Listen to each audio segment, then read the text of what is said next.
Second reactive intermediate is carbanion. The negative ion in which the negative charge is on carbon atom is called carbanion. कोई भी negative ion जिसमें negative charge carbon atom पे हो उसे हम carbanion बोलते हैं. They are formed by heterolytic cleavage of covalent bond in which sharing electron pair goes on carbon atom. ये हेट्रोलिटिक क्लीवेज से बनते हैं, कोवेलेंट बॉन्ड के हेट्रोलिटिक क्लीवेज से बनते हैं, जिसमें जो शेयरिंग इलेक्ट्रॉन पेयर होते हैं वो कार्बन एटम के पास चले जाते हैं. मान लीजिए ये कोई कंपाउंड था तो इसमें हेट्रोलिटिक क्लीवेज हुआ और जो शेयरिंग इलेक्ट्रॉन थे वो कार्बन के पास आ गए. इसकी वजह से यहाँ पे नेगेटिव चार्ज आ गया और ये इस पर पॉजिटिव चार्ज आ गया. सो ये कार्ब अनाइन बन गए.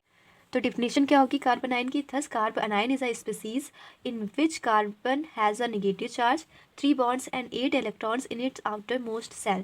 कार्ब अनाइन वो स्पेसी है जिसमें कार्बन एटम के पास एक नेगेटिव चार्ज होगा, 3 बॉन्ड्स होंगे और 8 इलेक्ट्रॉन्स होंगे उनके आउटर मोस्ट सेल में.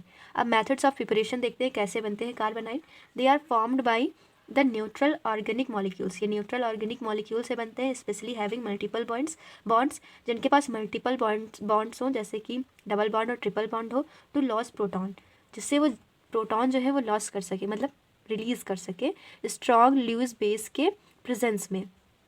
तो फर्स्ट क्या है? RCH2 single bond C double bond OR. तो इसमें बेस हमने डाला, इसमें क्या हुआ? एक प्रोटॉन रिलीज़ हो गया. जहाँ से एक हाइड्रोजन हटेगा वहीं उसी कार्बन से माइनस चार्ज आएगा, वही कार्बनाइन बनेगा.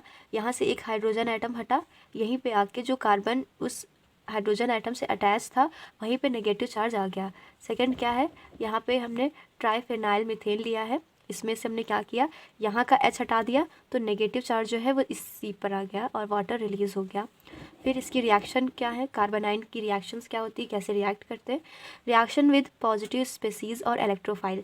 कार्बनाइन इलेक्ट्रोफाइल से कैसे रिएक्ट करते हैं? ये मान लीजिए कोई कार्बनाइन है, इसमें सिंगल ये चार्ज यहाँ लगेगा, ये कार्बनाइन है, इसी कोई इलेक्ट्रोफाइल है.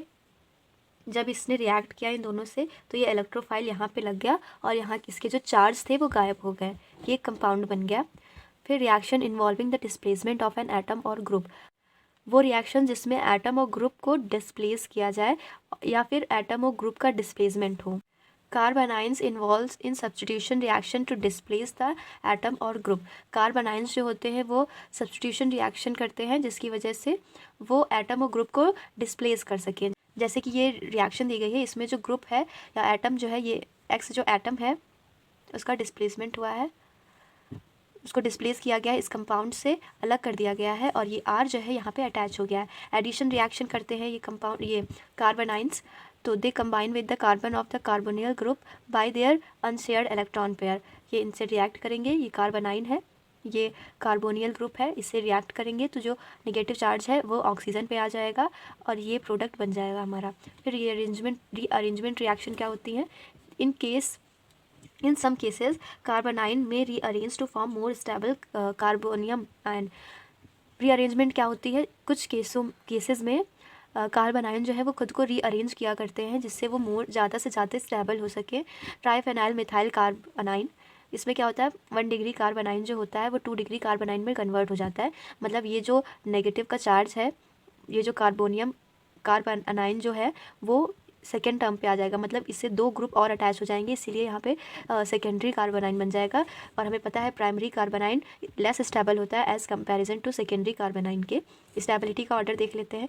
जितने कम एराइल ग्रुप लगे होंगे उतनी ही ज़्यादा स्टेबिलिटी होगी. इसमें 3 H है, माइनस नेगेटिव है, तो ये मिथाइल कार्बोनियम आयन ज़्यादा स्टेबल होगा एज़ कंपैरिजन टू दिस, क्योंकि इसमें एक और मिथाइल एल्काइल ग्रुप लगा है, इसमें 2 एल्काइल ग्रुप लगे हैं, इसमें 3 लगे हैं, तो टर्सरी जो कार्बनाइन होगा वो लेस स्टेबल होगा. Carbanion attain stability by both inductive effect and by resonance. जो कार्बनाइन होते हैं वो इंडक्टिव इफेक्ट से भी और रेजोनेंस से भी स्टेबिलिटी गेन करते हैं. सो स्टेबिलिटी ऑफ कार्बनाइन इसको is directly proportional to minus inductive effect upon positive inductive effect.